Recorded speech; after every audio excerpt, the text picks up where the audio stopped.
Hey guys, I realize I've been MIA for 2 months and I haven't made any new videos, and I apologize. I was in the middle of finishing up finals and getting ready for graduation, and I was going through this really crazy reading slump, and I just wasn't reading anything for like 2 months and it was bad. But I read a lot in May, so I'm just going to jump in with my May wrap-up video. Here we go. The first book I read is a book that I feel like everybody and their mom has read before me, and it is The Giver by Lois Lowry.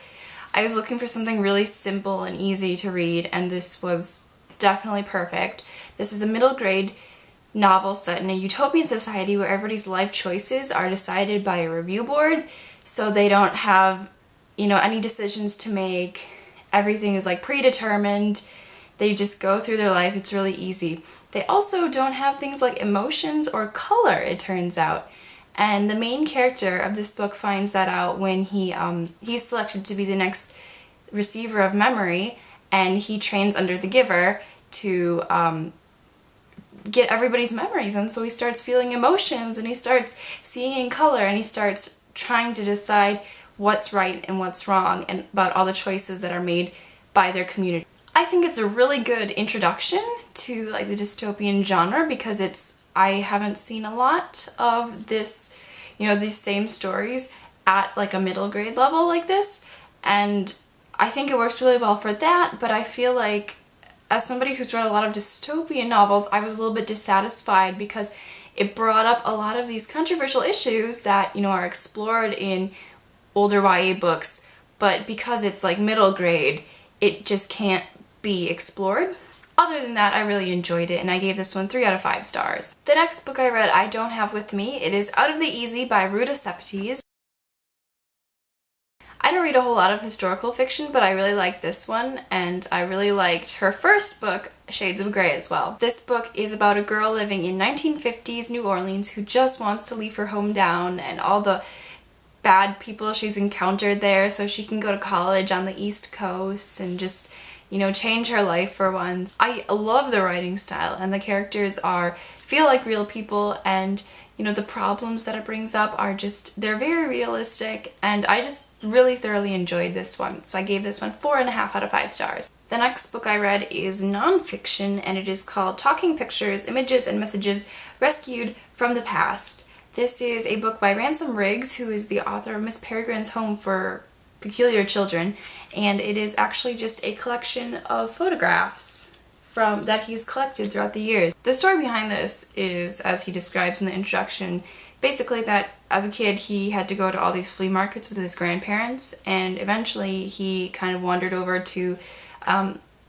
find pictures lying around, and he was really drawn to the ones that had like writing on the back of them.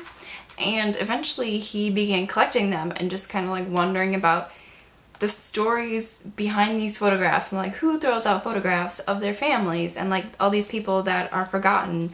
So that's kind of what led him to write Miss Peregrine. And this is just more of the photographs that he's collected. I really love this one. I just love looking at old photographs. I think they're really great. So if you liked Miss Peregrine and liked how all the photographs are in there, or if you just like looking at old pictures, I would definitely check this one out. The next book I read on my Nook, but I'm going to show you the cover because it's so pretty, and it is The Elite by Kiera.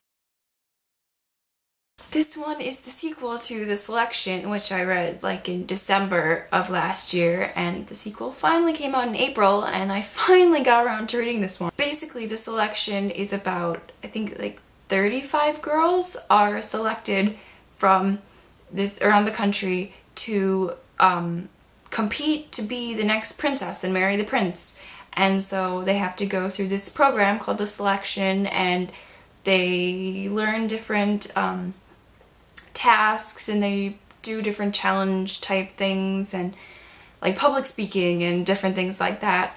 And eventually they whittle down to the elite starts, and there's I think 6 girls left. There's a lot of drama, and this one has a lot of cat fights too. I was kind of surprised, but I just really love this story, and I love everything that's going on here. I loved how she wrote more about some of the things that were like hinted at and mentioned in this election, like there are rebels in the country trying to like end the program and trying to get rid of the king and queen, and so they have, you know, rebels attacking the castle and they have to go into hiding and things like that. And I really liked how, you know, she just talked more about the backstory of this country, and just the characters really developed nicely, and I'm so excited for the next one. I really am. I give this one 4 out of 5 stars. The last book I read was Milo 2.0 by Debra Driza.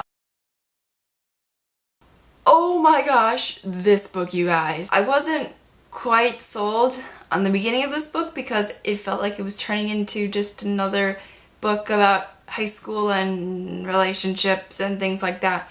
But then, something happens and this book just like exploded with, oh my gosh, this one was awesome. Basically, Milo 2.0 is about a girl who moves with her mom to a small town, and she finds out that she is an android. That all these memories she's had of being human and growing up with her family are fake, that they were implanted in her head in a laboratory, and that she is a robot. Her mom was actually one of the scientists who helped create her, and she kidnapped her, or kind of like took her away from the laboratory where she was made, and they've been in hiding ever since, and Mila hasn't known until now that she's not a human. So not only do they have to deal with, you know, the military is coming after her because they have to get their project back, she has to come to terms and accept that she is an android, but she still is human. I don't know when the sequel is coming out, but it will be on my list as soon as it does. So I give this one 5 out of 5 stars. So that is what I read for the month of May. I hope you guys are having a fabulous June. It's already June. This is ridiculous. But if you read anything cool in May, you should leave it as a comment down below, and I will see you guys next time.